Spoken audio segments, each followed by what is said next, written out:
Look around our modern world, and you will find an invisible baseline keeping us alive, an absolute crystal-clear standard of chemical purity.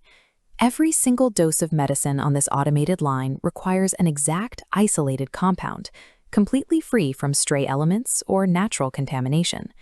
Scale that up to the global energy grid, and you have massive refinery towers stripping crude oil down into highly specialized fuels and synthetic solvents. These multi-billion-dollar industries rely entirely on solving a single ancient mechanical problem, taking a chaotic physical mixture and forcing the pure materials to separate from the impure. Before the 8th century, early scientists faced a hard limit. They could observe natural substances, but they lacked the tools to control them. Almost every natural liquid they studied was a complex mixture. Unwanted dirt, heavy minerals, and organic plant matter were locked inside, and there was no reliable way to filter them out. This lack of purity was dangerous. A physician trying to treat a patient was guessing at the potency of medicinal herbs, while chemical reactions in the lab were volatile, weak, or prone to complete failure. Without a standardized method to isolate specific matter, early chemistry was trapped. It functioned largely as speculative guesswork, entirely unable to evolve into an empirical science.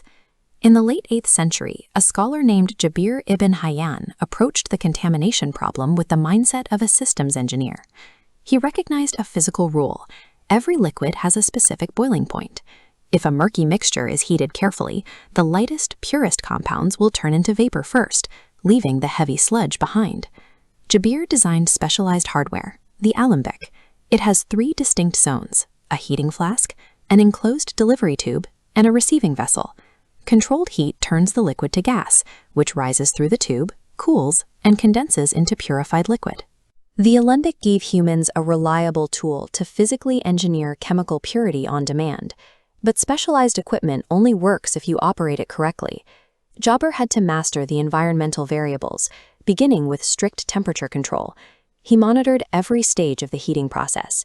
If the fire was too hot, it would destroy delicate plant essences. Too cold, and the target compounds would never vaporize.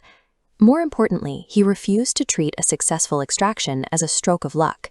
He meticulously recorded the exact conditions, materials, and steps used in every trial. This established his core rule: if an experimental result could not be repeated identically, he considered it a failure. He kept running trials until he isolated exactly why it failed. By demanding reproducible methodology, Jabir stripped the speculation out of his work. This systematic approach pushed ancient alchemy into the realm of hard empirical chemistry. This newfound purity changed medical practice. Physicians could finally extract concentrated active ingredients, allowing them to produce consistently safe medicines. Metalworkers gained access to refined acids for testing and metallurgy, while perfumers began extracting highly concentrated oils from raw flowers and herbs. Over the following centuries, distillation became the baseline technique for every laboratory. It established the standard for how scientists handled, separated, and measured chemical solutions.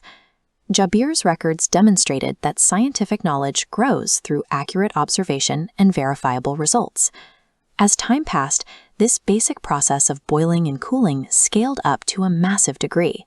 Modern industrial water purification and global petroleum refineries still rely on the thermodynamic principles Jabir perfected.